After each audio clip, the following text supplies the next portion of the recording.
रायपुर के जिला सहकारी बैंक में 2023 में 10 करोड़ के स्कैम का मामला सामने आया था। इसके अलावा अब मोहनलाल नामक व्यक्ति के ऊपर NSUI के द्वारा आरोप लगाया गया है कि उनके बैंक अकाउंट में 20 लाख रुपए आए हैं और जब उनसे इस बात की पूछताछ की गई तो उनका कहना है कि उन्हें इन पैसों की कोई जानकारी नहीं है। NSUI का आरोप है कि जो घोटालेबाज हैं उनके ऊपर कोई कार्रवाई नहीं की जा रही है और वह आज भी बैंक में कार्यरत हैं। इसी कड़ी में NSUI ने कलेक्टर को ज्ञापन सौंपा है। साथ ही कार्रवाई न होने की स्थिति में आने वाले समय में रायपुर कलेक्ट्रेट के घेराव की भी चेतावनी दी है।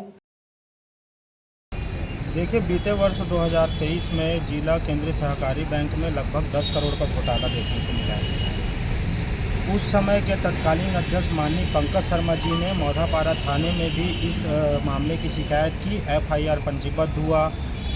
कार्यवाही के मोड में पूरी तरह सरकार थी। फिर 2024 में भारतीय जनता पार्टी की सरकार आई। भारतीय जनता पार्टी की सरकार में दोषी पक्षों को संरक्षण देने का काम किया जा रहा है। जिन लोगों ने इस घोटाले को अंजाम दिया वो लगातार आज भी बैंक में अपनी सेवा दे रहे हैं। हमारी मांग है कि जो इस घोटाले को अंजाम दिया है उनको निलंबित किया जाए।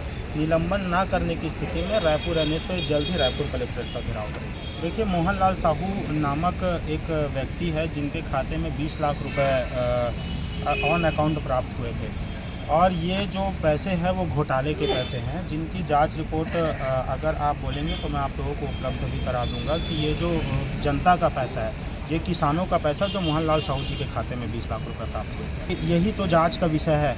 इसी जांच की हम लोग मांग कर रहे हैं कि इतनी बड़ी रकम एक बैंक कर्मी के खाते में आता है और वो बैंक कर्मी का कहना है कि मुझे नहीं पता ये खाते में मेरे पैसे कहाँ से आए हैं। इसी जांच की हम मांग कर रहे हैं और इनको संरक्षण देने का जो काम कर रहे हैं उनके खिलाफ कार्यवाही की मांग कर रहे हैं।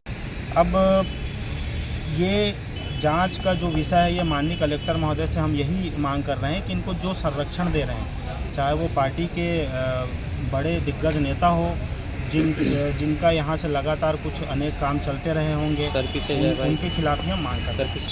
ये वास्तविकता में देखा जाए कि अगर हम कहीं पे अपना एक रकम जमा करते हैं तो उसको शेयर के तौर पे लिया जाता है और जिला सहकारी बैंक जो है वो किसान अपने खून पसीने और मेहनत की कमाई को यहाँ पे एक शेयर के तौर पे जमा कर रहे हैं, जिनको लूटने का काम यहाँ पे बैंक कर्मी कर रहे हैं।